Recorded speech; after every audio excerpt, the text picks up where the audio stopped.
Bonjour, bonjour, bienvenue sur le plateau de Batijournal TV. Nous sommes à Lyon au salon Bipositive et nous attaquons le salon avec une première petite table ronde, un premier petit débat. Et on va parler de BIM.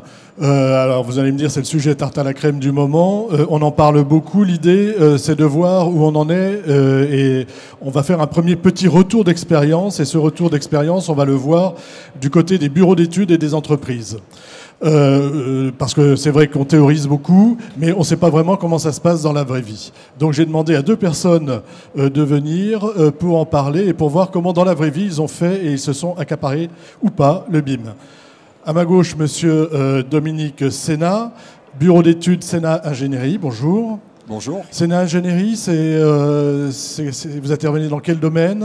Alors, nous sommes un bureau d'études fluides, c'est-à-dire les équipements techniques du bâtiment, CVC, électricité. Et on est installé à Chambéry, on a un bureau d'études de 20 personnes, 12 ingénieurs, 6 techniciens.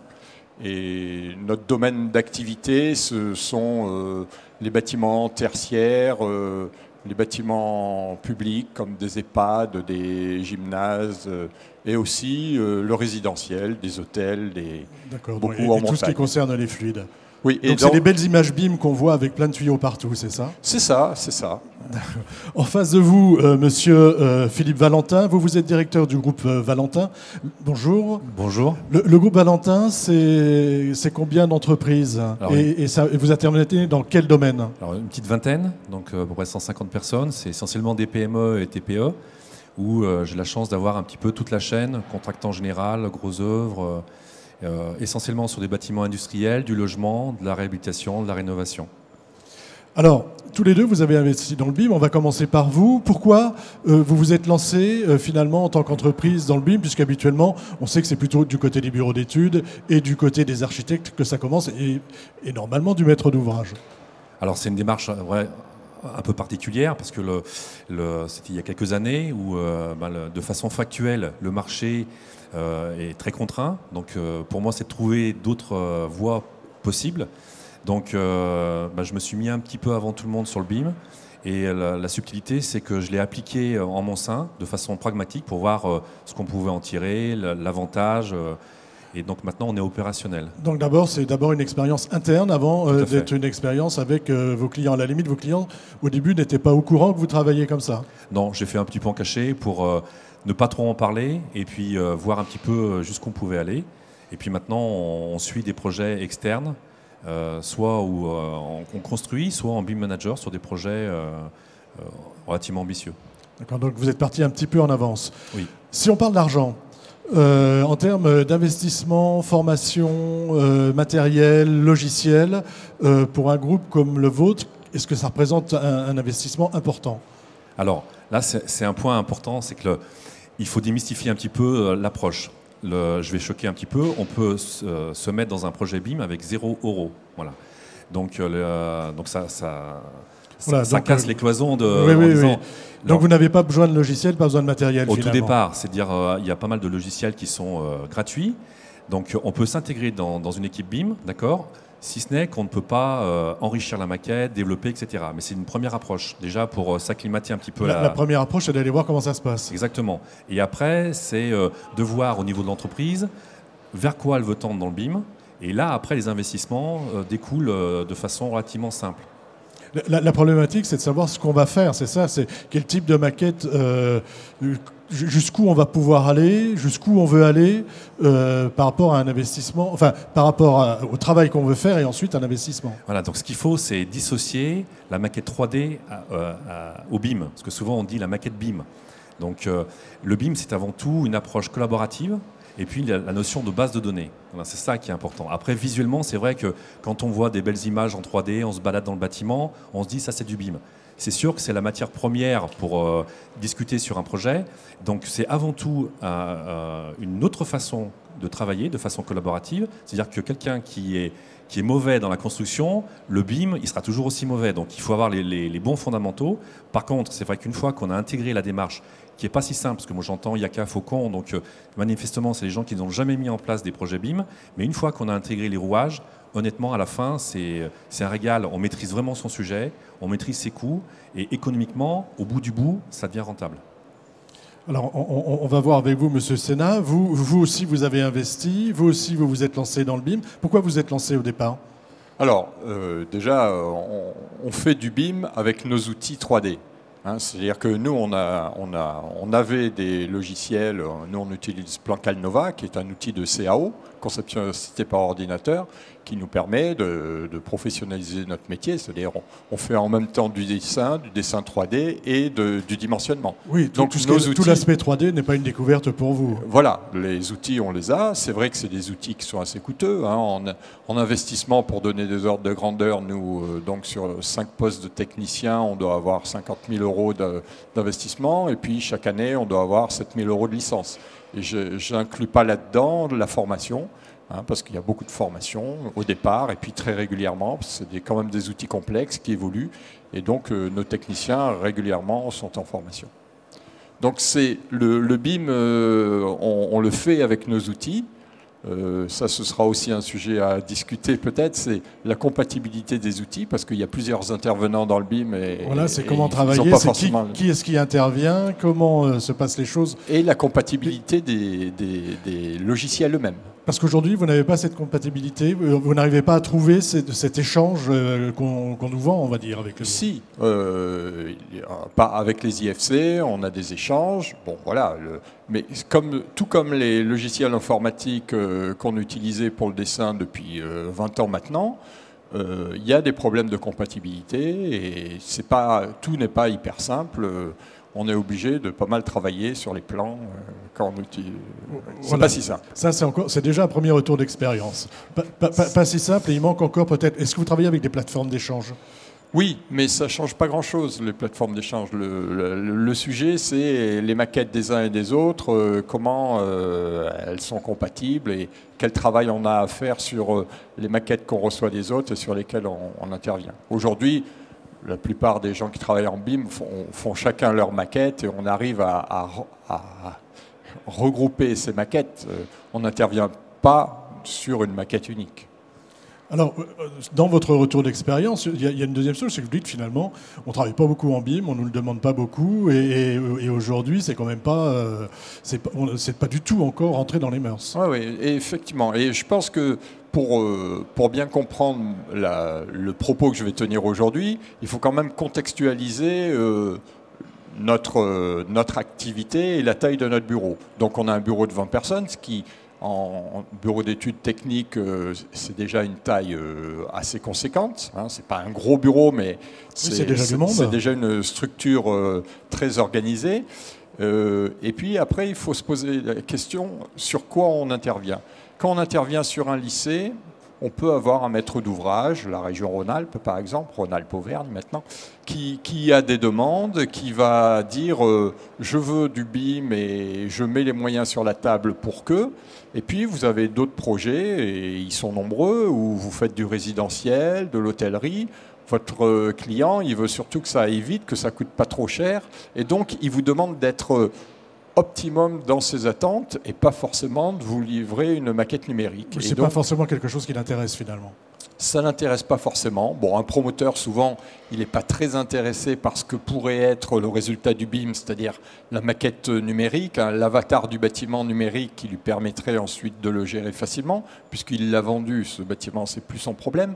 Et puis, je dirais que même beaucoup de clients, sauf certains qui ont un patrimoine hyper organisé, peu de clients ont aujourd'hui une vraie demande sur ce que sera l'outil d'exploitation. C'est quelque chose que vous constatez aussi avec votre expérience par rapport à vos clients, par rapport au maître d'ouvrage en fait. Hein, parce que moi j'imaginais bêtement que la demande émanait surtout du maître d'ouvrage en termes de travail BIM. Alors, ça évolue. C'est vrai qu'on est à la croisée des chemins. Et sur mi-2016 et puis cette année, moi je vois une accélération vraiment patente de la demande BIM. Et par exemple, les gestionnaires qui ont effectivement beaucoup par exemple dans le logement, eux sont très très intéressés d'avoir la maquette, pas pour la maquette, mais pour gérer leurs équipements à la fin. Donc effectivement, c'est par rapport à différents types de clients par rapport à leurs problématiques, mais on voit de plus en plus, il n'y a jamais eu autant de scans qui sont faits sans savoir forcément l'utilisation qu'on va en faire, parce qu'ils supposent bien qu'il va se passer des choses, et si on a le bâtiment pour avoir les fameux plans de recollement, parce que c'est la croix, la bannière, donc c'est un enjeu. Mais c'est vrai qu'il y a une petite éducation à faire au niveau des maîtres d'ouvrage. Nous, on a des maîtres d'ouvrage qui étaient partis sur un projet classique, et puis on a dit, voilà, si vous pouvez le faire, si vous voulez le faire en approche BIM, voilà ce à quoi vous pouvez attendre. Et souvent, ça match. Souvent, ça marche quand même. Oui, oui. Mais alors, eux, ils viennent se former chez vous un petit peu? Comment ça se passe? Alors moi, c'est un peu particulier parce que comme j'étais en avance, donc au lieu d'être un système endogène et puis de rester avec mes entreprises et toujours les mêmes bureaux d'études, structures, fluides, etc., les archis, donc j'ai créé un centre d'expertise avec le concours aussi de la Fédération du bâtiment Rhône-Alpes qui est ici présent. Donc c'est une grande première française avec une approche pragmatique, c'est-à-dire qu'on forme en 10 jours des gens, donc au niveau de la formation, c'est des personnes qui viennent tant du gros œuvre, de l'élec, etc. On fait groupir sur alors c'est des promotions de 5, très haut de gamme. Et le but étant de dire, on démystifie, on explique la vraie genèse du BIM, l'intérêt de le faire de cette façon-là, et puis ça se développe de plus en plus. Ça se développe de plus en plus. Vous parlez de formation, vous-même, vous allez former un peu vos clients au BIM ou pas du tout? Ou est-ce que eux, quand ils arrivent, quand ils sont BIMisés, est-ce qu'ils ont les compétences et finalement l'échange se fait facilement? Non, allez-y, on parle. Non, mais on ne forme pas nos clients, on répond à une demande. J'ai envie de dire que sur le BIM, il y a beaucoup de demandes qui émanent de gens qui ne savent pas trop ce qu'ils sont en train de demander. Quelques maîtres d'ouvrage plus organisés se sont structurés et arrivent à faire un cahier des charges où ils précisent vraiment quel doit être le contenu de la maquette. Oui, parce que la difficulté est dans la définition du contenu de la maquette, si j'ai bien compris. Et puis ce qu'ils en attendent. Si je prends l'exemple d'un lycée qu'on fait en BIM actuellement, l'impression qu'on a, nous, c'est qu'on a fait intégralement, comme vous le disiez, tous les réseaux en 3D. Donc on voit des réseaux... C'est des photos magnifiques. Oui, les réseaux sont assez complexes. Et puis on se rend compte que ce qu'ils attendent de nous à la livraison du bâtiment, c'est juste d'avoir l'implantation des armoires électriques et des équipements d'alarme incendie et puis je ne sais plus quel autre équipement, parce qu'ils auront un entretien un peu spécifique dessus. Donc leur attente est 1000 fois en dessous de ce qu'on a produit en 3D. Donc voilà, c'est pour dire que le BIM, on est en évolution. On est en évolution. Je pense que les gens se rendent compte un peu mieux ce qu'ils peuvent en attendre. Et bon, moi, ce qui est mon point de vue, en tout cas, et d'expérience par rapport à ce qu'on vit au quotidien, c'est que tous les projets ne nécessitent pas un investissement aussi important en temps sur le projet pour satisfaire le client et lui amener les éléments dont il a besoin, c'est-à-dire souvent un dossier qui lui permet de faire exécuter par des entreprises en ayant tout prévu. Et ça repose plus sur beaucoup de projets simples, je dirais. Quand vous faites du résidentiel, les bâtiments sont parallélépipédiques, donc même s'ils ne sont pas dessinés en 3D, l'ingénieur qui a de l'expérience, il sait exactement, et le 3D, il le fait dans sa tête. Vous voyez, quand on fait le musée des Confluences à Lyon, j'imagine bien que le 3D et la maquette numérique est incontournable. Mais des musées des Confluences, on n'en fait pas tous les jours. Et si vous interrogez mes confrères, ils font tout type de projets, et ces projets simples peuvent être traités sans la lourdeur du BIM. D'accord, parce qu'il y a un côté lourd dans le BIM. Puis ce sera ma dernière question, parce qu'on arrive presque à la fin de notre échange. Il y a un côté lourd, il y a certaines lourdeurs, parce qu'on nous le présente comme étant quelque chose de finalement qui va nous régler tous nos problèmes et qui va être facile à gérer. Ah oui, il y a une lourdeur parce que, en tout cas dans notre métier des équipements techniques, pour dimensionner les équipements techniques, pour les dessiner en 3D, c'est plus lourd de le faire en 3D et avec nos outils de CAO que sur des choses simples où les ingénieurs savent dimensionner même sans outils numériques et donc ensuite faire dessiner les choses et amener un service à notre client qui lui convient parfaitement. Parce que c'est toujours le problème, c'est d'avoir une adéquation entre ce qu'on va investir dans les études et l'attente du client. Et la demande réelle. En fait, il y a peut-être un gap entre ce que peut apporter le BIM et la demande réelle des clients. Exactement. Une petite conclusion sur ce sujet. Est-ce que ça répond vraiment finalement aux attentes du maître d'ouvrage et à la fin de l'exploitant? Alors, ça dépend de la mise en œuvre. Voilà, parce qu'il y a le BIM. Comment vérifie-t-on qu'on est sur un vrai projet BIM? C'est super simple. Si vous avez des synthèses, des annotations, des discussions, c'est un vrai projet BIM. Si vous avez la maquette à la fin, où les gens ont réalisé leur maquette tranquillement, il y a une petite fusion qui s'est faite sans discussion, pour moi, c'est pas du BIM. La vraie genèse, c'est l'approche collaborative pour justement performer le bâtiment. Après, sur les tailles de projet, moi, le discours, c'est de dire, effectivement, sur des projets complexes, grands, etc., le BIM se justifie. Il faut juste regarder ce qui se passe à l'étranger. C'est-à-dire qu'il y a certains pays où, si vous n'êtes pas BIMé, vous n'avez même pas le droit de postuler, d'accord ? Et surtout, sur des petits projets, moi, j'ai fait la démonstration, mais il faut le mettre en place, et c'est pas simple, parce qu'il y a l'approche formation, il y a les processus qui changent, etc. Mais c'est tout à fait adapté sur certains types de petits projets, contrairement à ce qu'on peut penser. Mais c'est une approche globale. Donc moi, c'est plus facile, parce que quand j'ai un client, je le fais en contractant général ou en entreprise générale, je lui fais le package complet. C'est vrai que pour l'archi, il passe plus de temps, c'est un peu plus technique, et il n'arrive pas à le faire financer. Donc forcément, ça coince. Donc si on prend par petits bouts au niveau d'une approche BIM, ça ne matche pas. Donc le client, c'est quoi? C'est de dire, je vous fais un bâtiment, ça vous coûte 2,5 millions, d'accord? Je vous le sors à 2,3 millions. Vous gagnez de l'argent et moi je gagne de l'argent. La personne dit oui. Oui. Donc après, c'est tout le processus, c'est dire, on n'est pas plus malin que les autres. Comment se fait-il qu'on puisse avoir une performance financière? Eh ben, au niveau de l'étude, il faut savoir que ça coûte plus cher, qu'il faut plus de temps, mais que si on construit avant de construire, on a toutes les chances de penser que sur l'exécution du chantier, les bêtises, elles seront en grande partie réglées en amont que sur le chantier. Parce que les gens pensent que c'est huilé comme du papier à cigarette. Et au niveau de la gestion de l'interface, sur un chantier, c'est pas si simple que ça. Donc en fait, on bascule un petit peu les coûts sur la maîtrise d'œuvre, sur les études, oui. Et en espérant que finalement, sur l'aspect chantier, sur l'opérationnel, on va gagner du temps et de l'argent. C'est pas en espérant, c'est frapper du bon sens. Vous mettez tout le monde autour de la table. Bureau structure, fluide, etc., l'archi, l'entreprise qui va ouvrir. Oui, mais c'est ce qu'on appelle le travail collaboratif. Et ce n'est pas le BIM qui fait le travail collaboratif. Non. Je veux dire, avant de faire du BIM, on faisait du travail collaboratif. Je veux dire, tous les projets se font avec autour de la table les gens qui interagissent et avec leur métier. Il y a toujours le sujet important, c'est est-ce qu'un outil numérique d'un seul coup ça rend intelligent? Moi je pense que ce n'est qu'un outil, oui. Et si vous avez des ingénieurs qui savent construire, eh ben, ils feront du collaboratif et ils mèneront les projets. Oui, mais quand vous faites sur un projet, c'est là il y a une petite divergence. Oui, allez-y, on déborde un petit peu, mais allez-y. Quand vous faites un projet BIM, effectivement, c'est la collaboration.